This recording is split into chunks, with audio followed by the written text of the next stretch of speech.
What is going on, YouTube? My name is Dom and I'm back again today with another video. This video is actually one that is requested. It's kind of a plague across the community right now, and that is the SR epidemic, or how I've labeled it in this video is as the pandemic. So right now I feel like everybody's freaking out about SRs. Everybody is labeling them as overpowered, and it really is spreading kind of as a universal mindset throughout the whole of the Ghost Recon community at this moment. Please correct me if I'm wrong. And I wanted to ask the question, are SRs bad for the game? I'm not going to touch on the OP argument, I guess you could call it. It's not really an argument, it's more of a statement. Fucking SRs are OP. Yeah, that's a statement. I wanted to touch on separate things that I don't think anybody's talked about yet. So let's go ahead and let's hop right into that. Now, really quick before we get started, I do have another featured clip in this video. This one is submitted by Raf, or Raflan MC, plays on PS4. Thank you for submitting the clip, Raf. He got an awesome Sentinel Ace here on Desert Outpost at night. But anyway, if you guys have any featured clips that you'd like to show on the channel, then please submit them to my email. That would be DomOfTheDao@gmail.com. Is the SR bad for the game? And my answer to that question would be yes, and I'm going to make the case for that. Now, of course, I said in the intro that I'm not going to be touching on the OP question. So first, let's get a firm understanding of what the SR entails for any new players to the game, or maybe people who aren't familiar with support classes. But anyway, so the SR is on 3 different classes currently, and it's on the Toxic, Diversionist, and Artillery. Now, the difference between those would be that the Toxic version has a vertical foregrip leading to more recoil, but it has 30 rounds per magazine, whereas the Artilleries and the Diversionist has an angled foregrip, 20 rounds per magazine. They're pretty similar, not too different, but it is noticeable. Or the reason the SR is at the forefront of Ghost Recon's issues at the moment is because it has the highest damage in all the game from a full auto weapon. I believe it does. The 9mm might do slightly more damage, but it doesn't make too much of a difference. But the difference between the 9mm and the SR is that the 9mm has insane recoil patterns that you have to learn. It takes a lot of skill to master that. Alright, now before I lay out my evidences or cases for why the SR is bad for the game, I won't be touching on the OP question. I think that because 3 classes have this very good weapon that people are getting killed by it constantly, whenever they go into a match, they're probably going to get killed by an SR at least once. And I think because of that frequency of them getting killed with the same weapons, they might feel that the gun is too powerful because they keep dying to it, whereas more people have the weapon. So that's kind of what I think is going on with the OP question. I don't think it's necessarily OP. Of course, none of these base weapons are OP. It's when you add these certain attachments to them that make them very powerful. Do you guys remember the 9mm on the Artillery before the SR635? He had the 9mm, and I remember that veterans of that class, or experts of that class, knew that the gun was very, very good, borderline overpowered because of the damage output. Now that we have the SRs in Limelight, the 9mm seems pretty tame.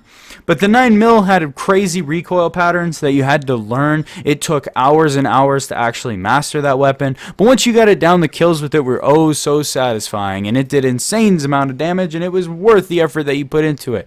Well, imagine having that same result of the 9mm being super powerful, and you put it into a package that has a lower recoil pattern, so that the gun is easier to use. You lowered the skill gap for it, but you made it have virtually the same result. That's kind of what I feel would happen with the SR635. And what that does is it doesn't make that difficulty rating. There's no longer a skill gap to using certain weapons. You know, why would you pick the 9mm over the SR anyways, if you were given the option like on the Artillery? Why would you?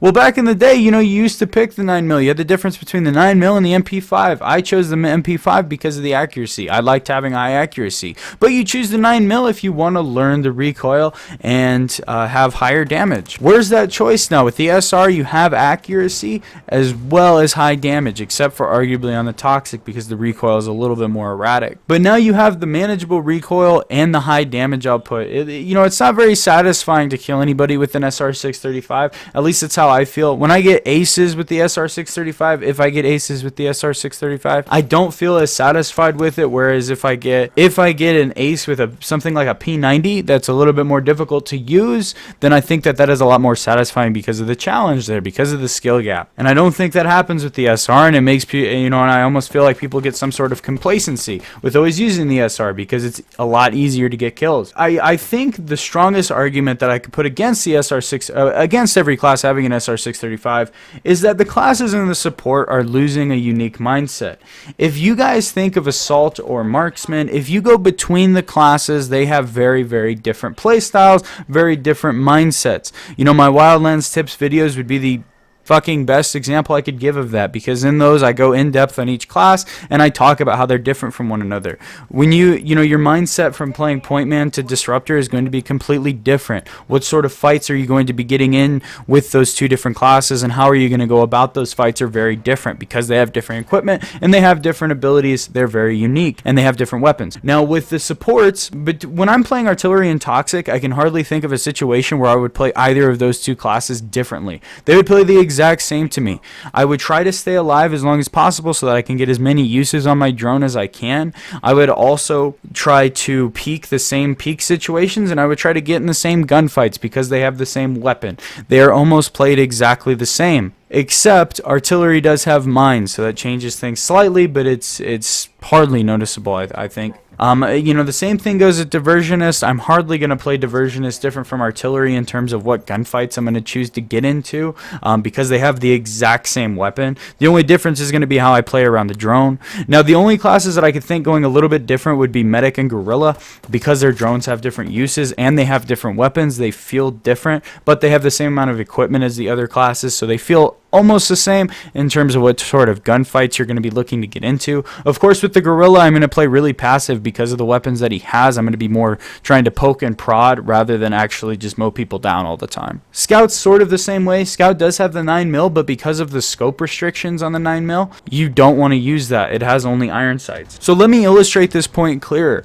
If I am an assassin and I'm getting pushed by a point man, and let's say we're both marked, I'm not going to try to get in that gunfight because I know my weapons are weaker. If I'm a point man and the point man is rushing me, I might get in that gunfight. It's 50-50 depending on the situation, what buildings we're in, what cover we're dealing with, elevation issues. Now, if I'm a disruptor and a point man is rushing me and we're both marked, I'm definitely going to hit that. I'm going to challenge that point man because he cannot see my mark and I can see his. I have a huge advantage.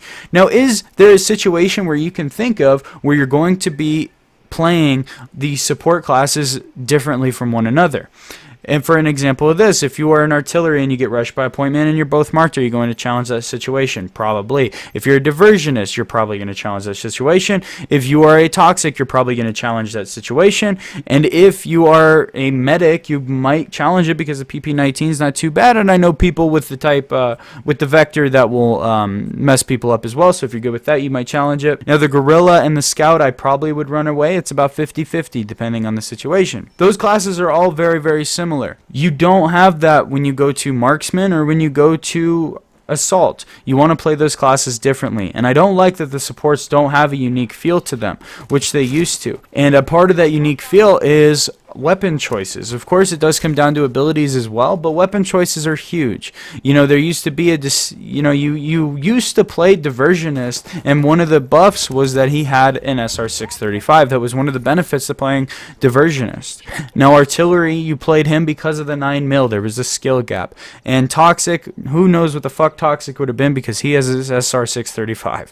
And so because you lose that unique feeling, you lose any staying power, I think, with the drone classes. I feel that this past update was an attempt to get more people to play drones, but if anything, I hardly see that making a difference. I don't see too many people playing drones. I still see pretty much the people playing the same classes as they did before. Maybe an extra Artillery or Toxic somewhere, but I see about the same things. People are playing Point Man, Disruptor, Predator, Sniper. They are playing more Pathfinder now, or Ranger, but the supports are getting played the same amount, I feel, and in the same order. The only thing that this update did was it pissed people off because now everybody's getting killed by an SR and people think that it's overpowered, which I think that the Artilleries and the Diversionists are really good, and it used to make sense on the Diversionist because he was the only class that had it, and he had, you know, maybe a weaker drone than the other classes. So what I think they should do is they should take off the short grip, the short angled grip for the Artillery, take that thing, get it the fuck out of here, and also limit scope options between them. I think the Toxic should have better scope options because it's a worse weapon, and the Diversionist should have different scope options that maybe aren't as good. Same with the Artilleries. I think that would be a great way to solve this issue. Of course, the gun's not necessarily overpowered, but the attachments that go with it. And I really want that unique feeling from each class that I play. I don't want to feel like I'm playing the same classes and forget which one I'm playing until I throw up my drone. But anyway, let me know what you guys think down in the comment section below. Of course, if you are going to comment, please be cordial and don't be a dick. And thank you guys so much for watching, and I will see you in the next video.